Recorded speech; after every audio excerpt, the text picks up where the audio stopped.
ബോറടിക്കുന്നു, Instagram reels കാണാം, കുറച്ച് സമയം അങ്ങനെ അങ്ങ് പോയി കിട്ടും എന്ന് ചിന്തിക്കുന്നവരായിരിക്കും നമ്മളിൽ ഭൂരിപക്ഷവും, അല്ലേ? ചിലപ്പോഴാവട്ടെ വെറും 5 മിനിറ്റ് റീൽ കാണാം എന്ന് കരുതിയാവും നമ്മളൊക്കെ ഫോൺ തുറക്കുന്നത്. പിന്നെ അങ്ങ് തോണ്ടി 3-4 മണിക്കൂർ കഴിഞ്ഞു. റീൽസ് കണ്ടും ഫ്രണ്ട്സിനകത്തൊക്കെ ഷെയർ ചെയ്തും ഇരുന്ന് സമയം പോയതേ അറിഞ്ഞില്ല, അല്ലേ? സമയം പോയാൽ എന്താ, ഒന്ന് ഫ്രീ ആയി, മനസ്സൊന്ന് റിലാക്സ് ആയി എന്നൊക്കെ ആവും നമ്മൾ ഇപ്പോൾ കരുതുന്നതല്ലേ? എന്നാൽ നമ്മൾക്ക് തെറ്റുകയാണ്. റീൽസിന് അടിമയാകുമ്പോൾ പണി കിട്ടുന്നത് നമ്മുടെ തലച്ചോറിനാണത്രേ.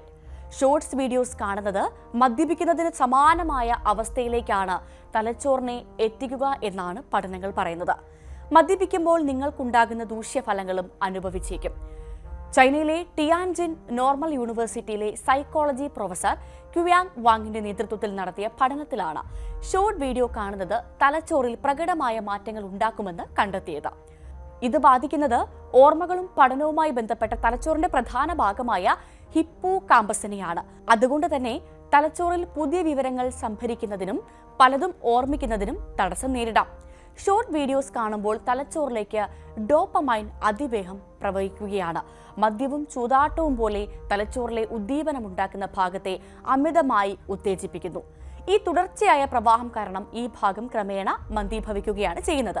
ഇതിന്റെ ഫലമായി പുസ്തകം വായിക്കുകയോ ഭക്ഷണം ആസ്വദിക്കുകയോ പോലുള്ള ദൈനംദിന കാര്യങ്ങൾ പോലും നമുക്ക് വിരസമായി തോന്നാൻ തുടങ്ങുമെന്നാണ് പഠനങ്ങൾ പറയുന്നത്. തീരുമാനങ്ങൾ എടുക്കുന്നതിനും ശ്രദ്ധ കേന്ദ്രീകരിക്കുന്നതിനും വികാരങ്ങളെ നിയന്ത്രിക്കുന്നതിനും സഹായിക്കുന്ന തലച്ചോറിലെ പ്രീ ഫ്രണ്ടൽ കോർട്ടെക്സിനെ തളർത്തുകയും ചെയ്യുന്നുണ്ട്. അതിനാൽ ഒരേ കാര്യത്തിൽ കോൺസെൻട്രേറ്റ് ചെയ്യാൻ പോലും നമുക്ക് സാധിക്കാതെ വരുന്നു. ഷോർട്സ് കാണാൻ തലച്ചോറിന് കൂടുതൽ ആസക്തി ഉണ്ടാകുകയും ചെയ്യുന്നുണ്ട്. ശ്രദ്ധ നിലനിർത്താനുള്ള കഴിവ് കുറയുകയും ചെയ്യുന്നുണ്ട്.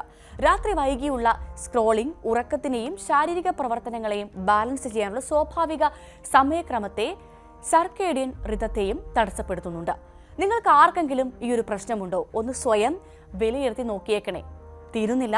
കണ്ണുകളിലെ വരൾച്ച, ഡ്രൈ ഐ സിൻഡ്രോം, ഹ്രസ്വദൃഷ്ടി, കണ്ണിൽ സമ്മർദ്ദം, കണ്ണിറുക്കൽ എന്നിവ പോലുള്ള പ്രശ്നങ്ങൾ കുത്തനെ വർദ്ധിച്ചതായും പഠനത്തിൽ പറയുന്നുണ്ട്.